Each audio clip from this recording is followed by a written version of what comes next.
बिस्मिल्लाहिर्रहमानिर्रहीम। कैसे हैं आप सब? उम्मीद है खैरियत से होंगे। एलाइड पैरामेडिकल स्टडीज में आज हमने जिस अहम तरीन टॉपिक पे लेक्चर पे डिस्कस करनी है वो है emergency drugs.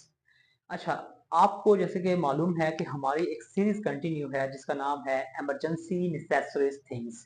Emergency necessaries things के एक दो पिलर्स को, दो पार्ट्स को हम ऑलरेडी डिस्कस कर चुके हैं, जिनमें एक है इमरजेंसी डिवाइसेस और दूसरा है इमरजेंसी इक्विपमेंट्स। अब तीसरे नंबर पे जो इसका पार्ट है, जो इसका पिलर है, वो है इमरजेंसी ड्रग्स।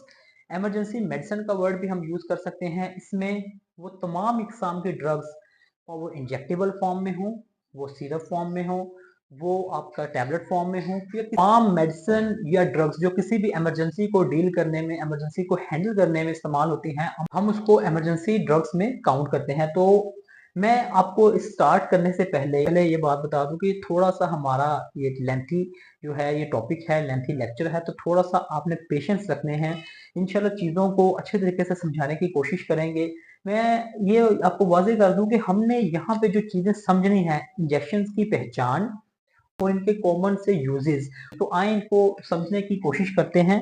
मैंने हर जो है कैटेगरी में जो इंजेक्शन जो है बिलोंग करते हैं उनको लिखा है, ऊपर से हेडिंग दी हुई है, तो उसके अंदर जो ड्रग्स आ रही हैं उनको लिखा है। तो आए इसको स्टार्ट करते हैं। सबसे पहले नंबर पे है, अच्छा यहाँ पे आपने ये ध्यान रखना है, ये क्वेश्चन आपको आ सकता है 10 नंबर का, इमरजेंसी ड्रग्स पे नोट लिखें। तो आप इसको लिखें, कंटिन्यू करें। और ये वाईवे में भी पूछा जा सकता है, वाईवे में इनमें से कोई चंद एक इंजेक्शन ही आपसे पूछे जा सकते हैं, ठीक है। तो थ्योरी में तो आपने लिखना है, यहाँ मैं वाईवे में भी इसको आपको याद करने के लिए कहूंगा, ठीक है। वाईवे में भी आपको मैं याद के इसको जो है ना स्टडी करने के लिए कहूंगा। तो सबसे पहले स्टार्ट करते हैं। सबसे पहले नंबर पे है जी आपका लोकल एनेस्थेटिक। लोकल एनेस्थेटिक में जो है सबसे पहले है लिग्नोकिन प्लेन। लिग्नोकिन प्लेन है, ये आपको वीडियो में दिखाया जा रहा है। ये 4% में आता है, 2% में आता है, 10% में आता है। इसके अलावा इसकी जेल भी आती है और इसका सोल्यूशन भी आता है, ठीक है। जेल हम यूज करते हैं अगर हमने कोई इंट्यूबेशन करनी है, हमने पोलिस कैथेटराइजेशन पास करना है, तो जेल वहां यूज होगी। सोल्यूशन हमने एंडोस्कोपी करनी है तो पेशेंट को हम पिलाते हैं, ताकि जो है वो एक तो लुब्रिकेंट हो जाए वो पाथवे, और दूसरा बात है वहां से जो है वो फीलिंगलेस हो जाए। इसमें क्या होगा कि हमने पेशेंट का वो स्पेसिफिक एरिया, अगर हमने किसी स्पेसिफिक एरिया की सर्जरी करनी है तो उसमें हम क्या कहते हैं कि इसको हम वहां पे इंसर्ट करते हैं, जिससे वो स्पेसिफिक एरिया ही वहां से जो है वो फीलिंगलेस होता है। वहां पे जो पेशेंट को अगर हम कोई प्रोसीजर करेंगे तो उसको पेन नहीं होगी।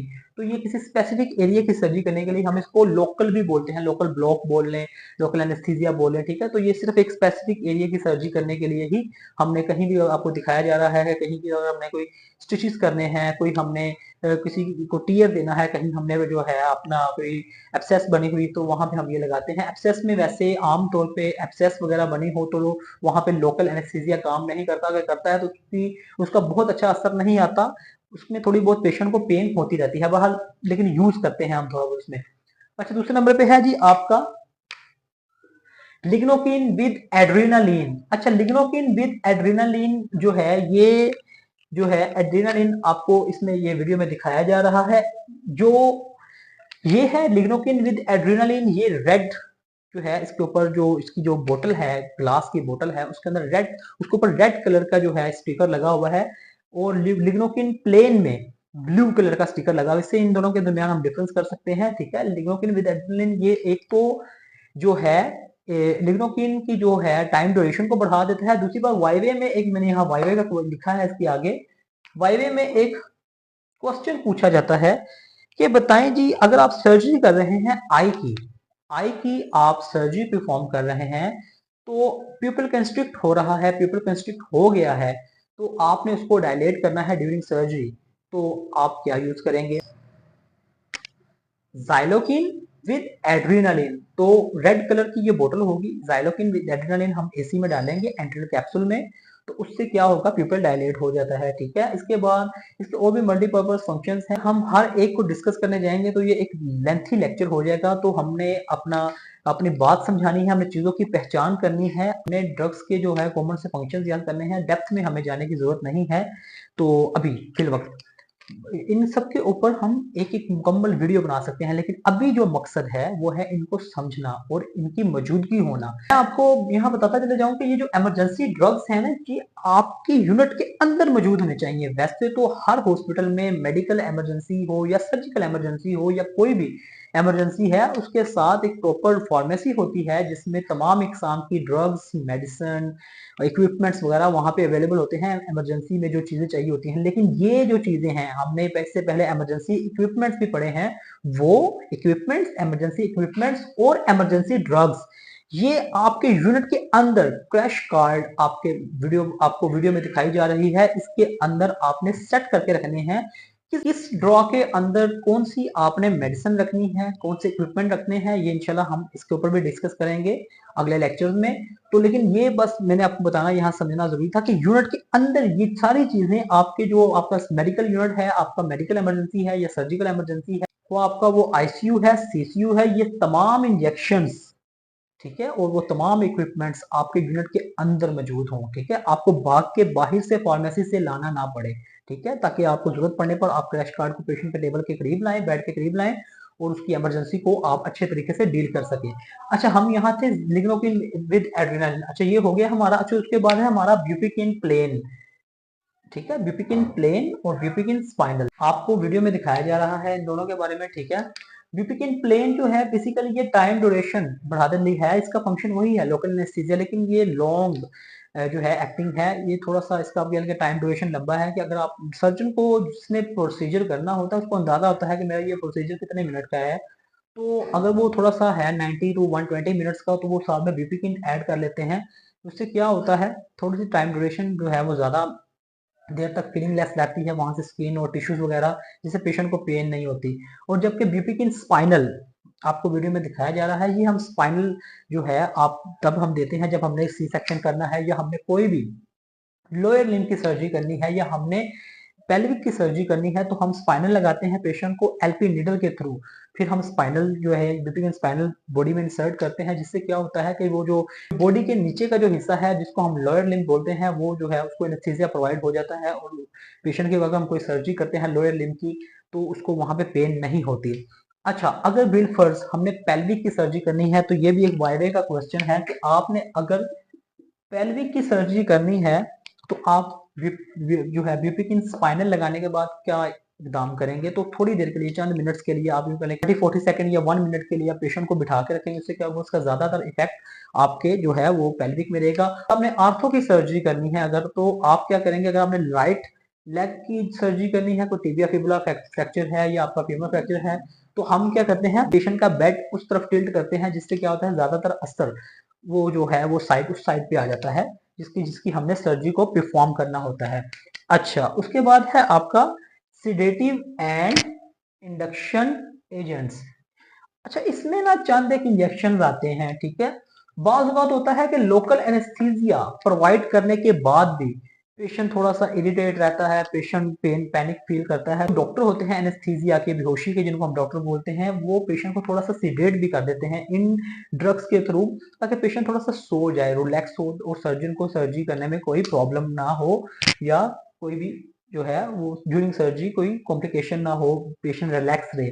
तो जो जो इंजेक्शंस इस सेडेटिव एंड इंडक्शन एजेंट्स में बिलोंग करते हैं उनमें है केटामिन, थायोपेंटोन आपको दिखाया जा रहा है, केटामिन, थायोपेंटोन या पेंटोथाल के नाम से आता है, डायजीपाम, डोर्मिकम और प्रोपोफोल। इसके अलावा और भी हैं, लेकिन एटलीस्ट इतने इंजेक्शन भी अगर आपकी इमरजेंसी ट्रे में हैं तो इनफ, आपको मार्क्स भी अच्छे मिल जाएंगे और ये पेशेंट के लिए एक हेल्पफुल भी साबित होगा, उसकी लाइफ सेविंग में भी बहुत ही अहम किरदार अदा करेगा। अच्छा, उसके ये जो प्रोपोफोल है ना, ये दूध के कलर का होता है। ये हम जो है जनरल एनेस्थीसिया प्रोवाइड जब करते हैं ना, तो ये प्रोपोफोल, उसको इसमें हम सबसे पहले सेडेटिव एंड इंडक्शन एजेंट्स के तौर पे प्रोपोफोल को इस्तेमाल करते हैं। अच्छा, उसके बाद है जी आपका एंटी हिस्टामिन, एंटी एलर्जिक भी कोई टर्म यूज करते हैं इनके लिए। अच्छा, आपने ना पेशेंट को ड्रग दी है और पेशेंट को एलर्जी हो गई है, उससे आपने देखा है स्किन रेडनेस हो रही है, पेशेंट को खारिश हो रही है, शिवरिंग हो रही है, तो हम क्या करते हैं, एंटी हिस्टामिन यूज करते हैं, एवल या फिनरगन पेशेंट को देते हैं हम।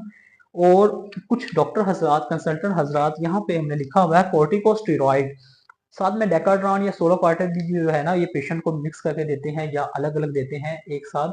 उससे क्या होता है कि ये एक बहुत ही अच्छा एंटी एलर्जी या एंटी हिस्टामिन के तौर पे इस्तेमाल होता है। उसके बाद है जी आपका डायूरेटिक्स। अच्छा, आपने ना पेशेंट की बॉडी से फ्लूइड को निकालना है, या पेशेंट हाइपरटेंशन के साथ आया है, अब आप चाहते हैं कि यार ये यूरिन पास करे, पेशेंट को यूरिन नहीं आ रहा, ये यूरिन पास करे, किडनी स्टोन है वो अलग मैटर है, हम उस तरफ नहीं आ रहे, आप पेशेंट का आउटपुट मालूम करना चाह रहे हैं, आप पेशेंट को यूरिन दिलवाना चाह रहे हैं कि पेशेंट पेशाब करे, तो हम क्या करते हैं, फ्यूरोसिमाइड लेसिक्स के नाम से, आपको वीडियो में दिखाया जा रहा है, लेसिक्स के नाम से एक इंजेक्शन आता है, ठीक है। आपने वो पेशेंट को जो है वो कंसल्टेंट की हिदायत के मुताबिक आपने प्रोवाइड करना है। उससे क्या होता है कि पेशेंट का हम आउटपुट मालूम कर सकते हैं, पेशेंट को यूरिन नहीं आ रहा तो यूरिन का जो है आउटपुट भी ये बढ़ा देता है, ठीक है। साथ में फोलिक कैथेटराइजेशन लगी होती है जिससे हम पेशेंट का वो आउटपुट हम मेजर कर सकते हैं। तो यहाँ तक हमारी एक बात क्लियर हो गई है। मैं आपको यहाँ पे एक बताता चला जाऊँ चीज के, ये तमाम चीजें आपने इनको डेली बेसिस पे, जब आप सुबह आके चार्ज लें, डेली बेसिस पे आपने इनको चेक करना है, ठीक है। इनकी एक्सपायरी, इनकी क्वांटिटी, ये आपने देखनी है। कैसे देखेंगे? आसान तरीका है, आपसे वाइवे में भी ये पूछा जा सकता है। आपने अपनी इमरजेंसी ट्रे को आपने अपडेट रखना है, आप इसको चेक करते रहना, तो क्या करेंगे, आपने सिंपल जितने भी इंजेक्शन हैं इनको ऐसे ही कैटेगरीज में, इनके आगे आप एक दो कॉलम्स और ऐड कर लें, उसमें एक्सपायरी और क्वांटिटी लिख लें। आपने सुबह चार्ज जब लेना है एक नज़र लगा लेनी है। अच्छा जी, सपोज लियो कि इसकी एक्सपायरी एक्स वाई जेड है, तो आपके जहन में वहाँ लिखा होगा फला फला फला एक्सपायरी है, ठीक है। तो आप जब उसको डेली बेसिस पे चेक करेंगे, जब आप चाहे तो सिर्फ चंद एक मिनट लगेंगे, तो आप इसको जो है ना, आप इसकी एक्सपायरी वगैरह क्वांटिटी वगैरह देख लेंगे। इनको आपने लाजमी डेली बेसिस पे चेक करना है। खुदा ना खास्ता इमरजेंसी में अगर आपको किसी इंजेक्शन की जरूरत है तो वो नहीं है, या है तो वो एक्सपायर है, तो किसी पेशेंट की जान जा सकती है। तो इसलिए हम तो इस चीज़ को हमने बहुत ही जो है ना वो मुख्तात और एहतियात के साथ देखना है कि इनकी एक्सपायरी और उनकी क्वांटिटी जो है वो पूरी होनी चाहिए। नेक्स्ट आ जाए, सबसे ऊपर है हमारे पास एनाल्जेसिक्स। अच्छा, ये एनाल्जेसिक्स क्या होते हैं? हम इनको दाफा दर्द दवाई भी बोलते हैं। इसकी दो कैटेगरीज हैं। सबसे पहले नंबर पे है नारकोटिक, दूसरे नंबर पे है एनसिड्स। अच्छा, जो नारकोटिक्स होते हैं ना, नारकोटिक्स, ये नारकोटिक्स ऐसी दवाइयां हैं, ये ऐसे इंजेक्शंस हैं कि जो सिर्फ ना के पेशेंट की जो है पेन को रिलीव करते हैं, बल्कि उसको थोड़ा सा सुला भी देते हैं, उसको थोड़ा सा सिडेट भी कर देते हैं। अच्छा जी, नारकोटिक में है जी मॉर्फिन, ट्रामाडोल और नेल्बिन। आमतौर पे किन्स के नाम से ये आता है मार्केट में, नेल्बिन के नाम से भी आता है, ठीक है। तो ये जो इंजेक्शन है ये तीन लाजमी हो। इसके अलावा सोसिगोन है और भी एक दो हैं, लेकिन अगर आप ये तीन भी लिख देंगे ना, ये तीन भी अगर आप लिख देंगे तो ये इनफ काफी हैं, ठीक है। तो ये जो इंजेक्शन है, ये मैंने जैसे बताया है कि ये सिर्फ ना सिर्फ पेशेंट की जो है पेन को रिलीव करते हैं, बल्कि थोड़ा सा उसको सुला भी देते हैं, जिससे पेशेंट जो है वो कंफर्ट फील करता है, और वो बहुत ज्यादा पैनिक है। जैसे कि ऑर्थोपेडिक सर्जरी जब हो तो पेशेंट को बहुत ज्यादा पेन होती है। इसी तरह पेशेंट अगर एब्डोमिनल पेन के साथ आया है तो बहुत ज्यादा शदीद पेन होती है। किडनी पेन के साथ आया तो हम जो है फिर उसको नेल्बिन वगैरह दे सकते हैं। अच्छा, वाइवे का ना एक क्वेश्चन है यहाँ पे, वाइवे का एक क्वेश्चन है कि बताएं जी, अगर आपने नारकोटिक देनी है, मेडिसिन आपने, तो साथ आप क्या देंगे इसके साथ मिला के? तो वो है जी, आपने एंटी इमेटिक्स देनी है। जैसे कि आपका मैक्सोलोन है, आपका ग्रेविनेट है, आपका मेटाक्लोप्रामाइड है। तो उससे क्या होता है, पेशेंट को वॉमिटिंग नहीं आती। जब आप ये देंगे तो पेशेंट को वॉमिटिंग आएगी साथ में। इनके साथ आपके जो पेशेंट है उसको वॉमिटिंग नहीं आएगी, तो इसलिए इनके साथ या मिक्स करके या पहले ये नार्कोटिक्स देने के बाद हम जो है वो आपका कोई भी आपका एंटीमेटिक आपको इंजेक्शन हम पेशेंट को साथ में देते हैं। अच्छा जी, उसके बाद है जी आपका एनसिड्स की कैटेगरी में, एनाल्जेसिक्स की दूसरी कैटेगरी है आपकी एनसिड्स। अच्छा, इसमें ना पैरासीटामोल है। अब तो पैरासीटामोल जो है ये ना सिर्फ एक एंटीपायरेटिक है, बल्कि ये एक एनाल्जेसिक्स, नेस्टिड्स एनाल्जेसिक्स के तौर पे भी जो है ये इस्तेमाल होती है। और दूसरे नंबर पे है डाइक्लोरॉन, ठीक है। उसके बाद ये जो ल्यूमेटासिन है, आउटस्टैंडिंग। मैं समझता हूँ नार्कोटिक में मॉर्फिन और नेल्बिन, और एनसिड्स में ल्यूमेटासिन, कोई जोड़ नहीं है इनका, ठीक। अच्छा, मॉर्फिन ना सोल्जर्स के लिए एक समझ लें कि बहुत ही बड़ा गिफ्ट है। मॉर्फिन आपको को मैं यूं बताऊं कि वर्ल्ड वॉर टू और उसके बाद जो बैटल्स हुई हैं, जैसे इंडो पाक जो हुई हैं 1965 71, तो अगर सोल्जर्स का कोई अज़ा कट गया है, बाजू या टांग, तो मॉर्फिन का पाउडर फॉर्म वहां पे स्प्रे करते थे, जिससे क्या होता था, शदीद पेन होती है। आप हिसाब लगाएं कि अगर आपकी उंगली कट जाए तो कितनी पेन होगी। बाजू अगर कट जाए तो एक इंतहा की दर्द होती है। तो वहां पे अगर आप पाउडर फॉर्म में स्प्रे कर देंगे वहां पे, तो क्या होता है, पेन को काफी हद तक ये रिलीफ जो है, पेन रिलीफ कर देता है, सोल्जर्स की पेन को कम कर देता है। जबकि अब यहाँ पे दूसरा एक चीज मैंने बतानी थी, ये देखें, ये ट्रामाडोल और टोराडोल। अब ये दोनों देखने में नाम सेम लग रहे हैं, लेकिन ये दोनों डिफरेंसेस इन दोनों में है। एक तो ये जो है नारकोटिक में बिलोंग करता है, ट्रामाडोल जो है ये नारकोटिक में बिलोंग करता है, जबकि टोराडोल इसका फॉर्मूला है केटेरोलैक्ट। ठीक है, ये जो है ये आपका एनसिड में बिलोंग करता है। ठीक है, तो ये आपने ध्यान रखना है, इनको मर्ज नहीं करना। ठीक है, इसके बाद है आपके कोर्टिकोस्टेरॉइड। अच्छा, कोर्टिकोस्टेरॉइड्स जो हैं इनमें जो है डेकाड्रॉन और सोलोकार्टम। मैंने जैसे कि यहाँ पे आपको बताया था कि अगर पेशेंट को किसी भी ड्रग से एलर्जी हो गई है तो हम क्या करते हैं कि एंटीहिस्टामिन और कोर्टिकोस्टेरॉइड इनको मिक्स करके या अलग अलग एक साथ पेशेंट को देते हैं, जिससे काफी हद तक वो जो रिएक्शन आया है वो काफी हद तक कंट्रोल हो जाता है, यहाँ के 90% तक यहाँ तक कंट्रोल हो जाता है। उसके बाद भी मेंटेनेंस वगैरह है, वो अलग कैटेगरी है, लेकिन ये बेसिक्स आपके पास होने चाहिए। ठीक है। अच्छा, उसके बाद है केसीएल, पोटाशियम क्लोराइड। ये कुछ चंद एक ना ये एम्प्यूल्स हैं, आप इनकी पहचान लाजमी रखनी है, जैसे कि पोटाशियम क्लोराइड है, सोडा बाइकार्ब है, आपका डेक्सट्रोसेलाइन है। मैं आपको यहाँ बता दूं कि ये अभी हमारी बेसिक्स हैं, यहाँ पे इंशाल्लाह हमारी वीडियो आगे कंटिन्यू चलेगी।